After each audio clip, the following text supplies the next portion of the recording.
Desde 1986, la Argentina transitó un tiempo oscuro.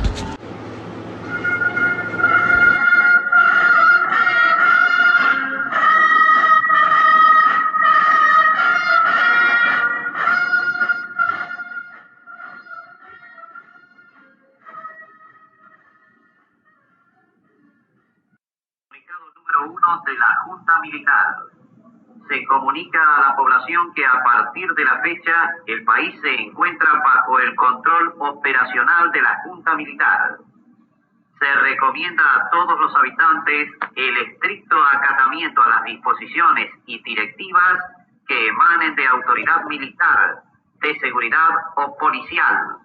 Este fue el comunicado que se transmitió el 24 de marzo de 1976, marcando el comienzo de un periodo desafiante en la Argentina, que culminó con 2 fechas históricas para el país. A principios de 1982, el proceso de reorganización nacional ya no era el bloque monolítico de 1976, el ascenso de Galtieri.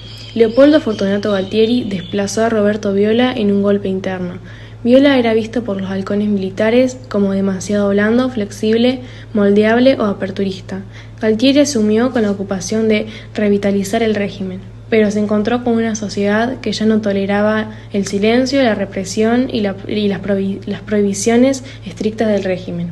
La multipartidaria. El 14 de junio de 1981 se había conformado este movimiento integrado por la Unión Cívico-Militar, la UCR, Movimiento de Integración y Desarrollo, MDI, Partido Intransigente, Partido Demócrata Cristiano, PDC, y por primera vez en años los partidos políticos empezaban a presionar públicamente y en conjunto por una salida electoral, rompiendo las restricciones legales que este régimen de facto había puesto. Impulsada por Ricardo Baldin, que buscó la transición democrática, normalización intencional y la defensa de los derechos humanos, los cuales desde el golpe de Estado habían sido arrebatados con la Constitución suspendida. El 30 de marzo ocurrió un acontecimiento social muy importante, una marcha organizada liderada por Saúl Ulvadini bajo el lema Paz, Pan y Trabajo, con el petitorio al gobierno para exigir empleo pleno, distribución equitativa de los recursos y vigencia de la Constitución Nacional. Esto representó el quiebre definitivo del miedo. La magnitud de esto fue tal que miles de personas ganaron la Plaza de Mayo, desafiando las prohibiciones. La represión fue brutal. Hubo heridos, detenciones masivas. Paradoja social. El país literalmente estaba en llamas el 30 de marzo. El gas lacrimógeno todavía flotaba en el aire de Buenos Aires cuando, 48 horas después, las radios anunciaron la recuperación de las Islas Malvinas. El gobierno lo usó como un extintor social para controlar la masa.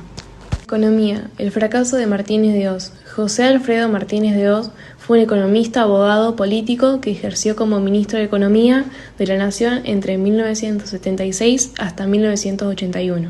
El plan económico de Martínez de Hoz era cambiar la estructura productiva, desindustrializando el país en favor del sector financiero agroexportador. Pero este plan no salió tan bien. La situación económica era catastrófica para los ciudadanos del país. El modelo aperturista, indiscriminada y especulación financiera había desvirtuado el tejido industrial.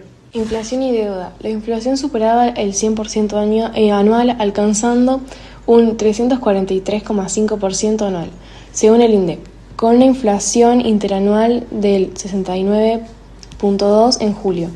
La deuda externa se había multiplicado por 5 desde 1976. La plata dulce se acabó. El espejismo del consumo barato de productos importados colapsó, dejando una estela de fábricas cerradas y despidos masivos.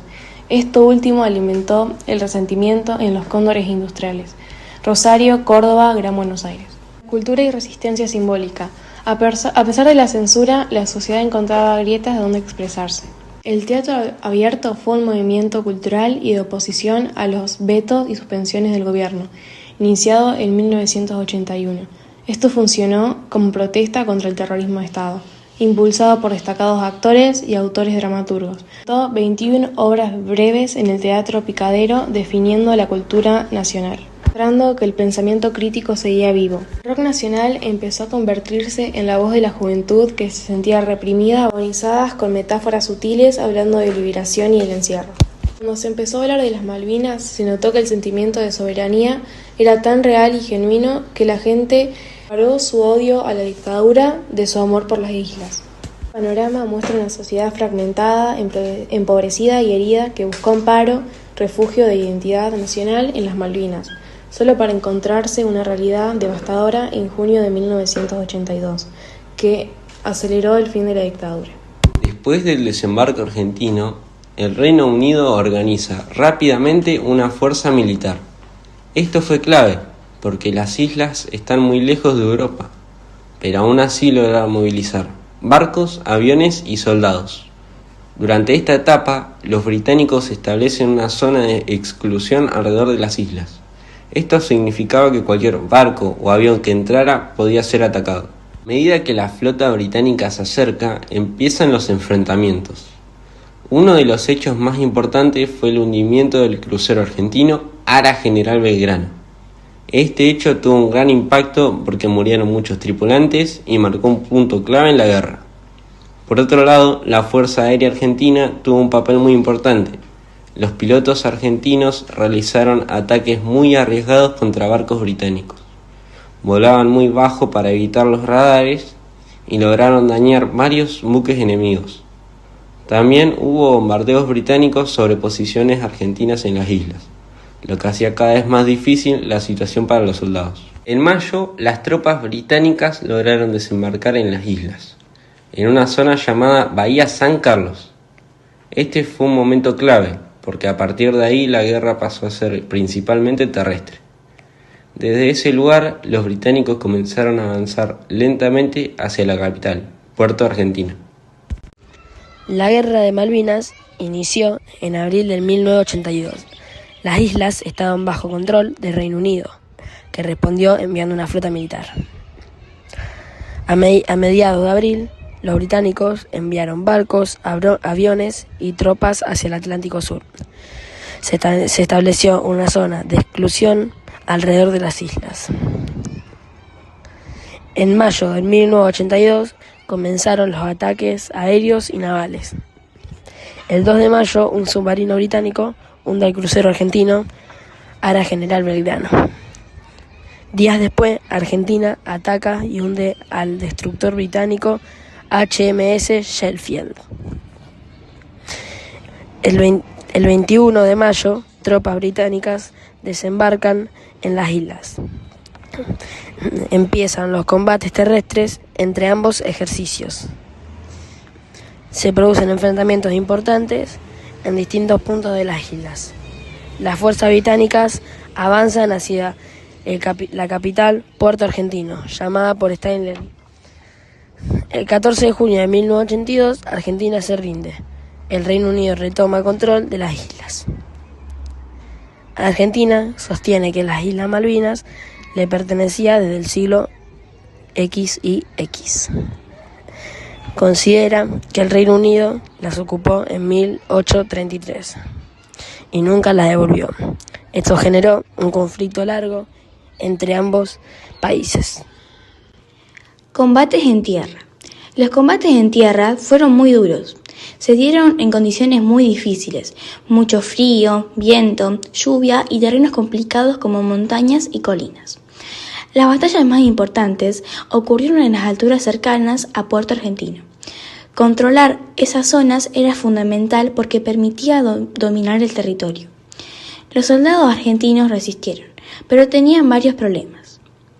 Falta de equipamiento adecuado, poco abrigo para el frío, menor organización en comparación con las fuerzas británicas y a pesar de eso hubo mucha valentía y esfuerzo por parte de los combatientes. Final del conflicto.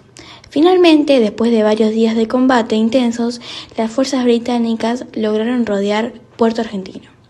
El 14 de junio de 1982, el comandante argentino decidió rendirse y así terminó la guerra. El comienzo del final, mayo de 1982. A fines de mayo, el Reino Unido ya había logrado algo clave: desembarcar tropas en las Islas Malvinas. Ese desembarco se llama Desembarco Británico en San Carlos, 1982. Ocurrió en la zona de San Carlos, donde empezaron a avanzar por tierra hacia la capital. Últimas batallas, junio de 1982. El final no fue de golpe. Hubo combates muy duros alrededor de la capital, que Argentina llamaba Puerto Argentino. Las batallas más importantes fueron Batalla de Monte Longdon, 1982, Batalla de Monte Tumbledown, 1982, Batalla de Wireless Ridge, 1982. Cuando el ejército británico ganó esas posiciones altas, los montes que rodeaban la ciudad, Argentina ya no podía defender la capital. La rendición, 14 de junio de 1982. Ese día ocurrió el final oficial, rendición argentina en Puerto Argentino, 1982. El general argentino Mario Benjamín Hernández firmó la rendición ante el general británico Jeremy Moré.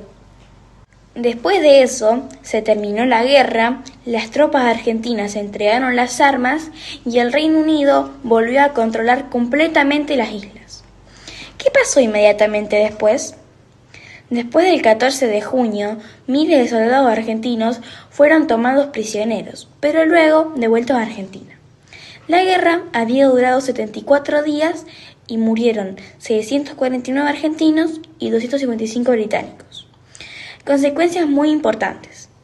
El final del conflicto cambió mucho a Argentina. Cayó el gobierno militar dirigido por Leopoldo Galtieri, empezó el camino hacia la democracia y en 1983 fue elegido presidente Raúl Alfonsín.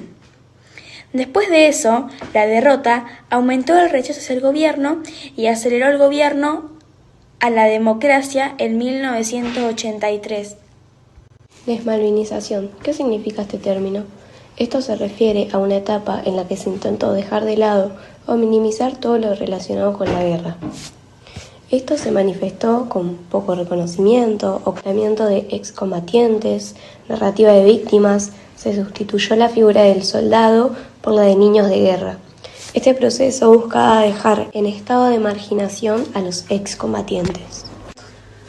Excombatientes. El reconocimiento de excombatientes ha sido un proceso gradual al que fue evolucionando.